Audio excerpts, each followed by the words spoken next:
A few moments ago, I placed a wreath at the tomb of the unknown soldier.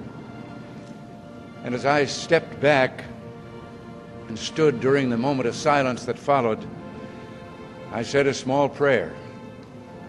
And it occurred to me that each of my predecessors has had a similar moment, and I wondered if our prayers weren't very much the same, if not identical.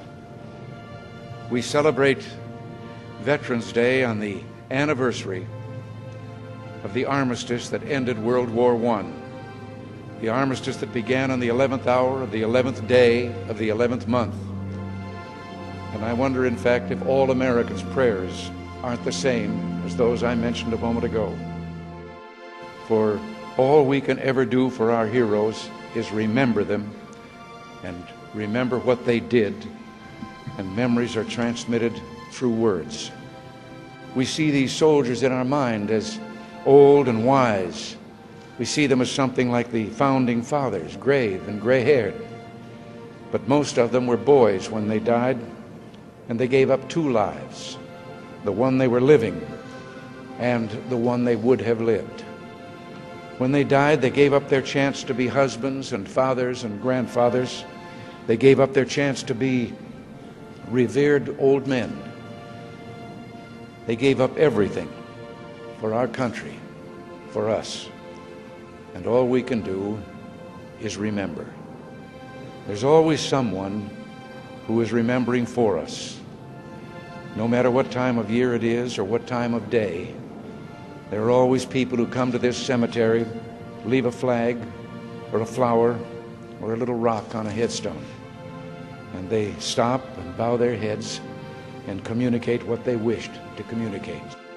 I think sometimes of General Matthew Ridgway, who the night before D-Day tossed sleepless on his cot and talked to the Lord and listened for the promise that God made to Joshua. I will not fail thee nor forsake thee. We are surrounded today by the dead of our wars. We owe them a debt we can never repay. All we can do is remember them and what they did and why they had to be brave for us. All we can do is try to see that other young men never have to join them. Today, as never before, we must pledge to remember the things that will continue the peace. Today, as never before, we must pray for God's help in broadening and deepening the peace we enjoy. Let us pray for freedom and justice and a more stable world.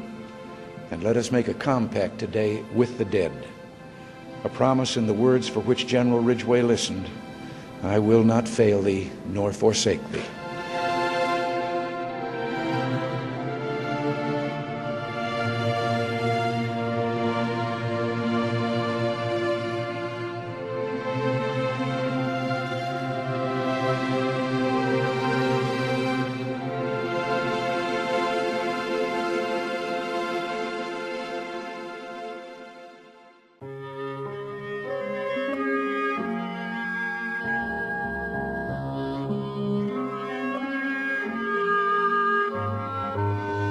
Sometimes I think about America.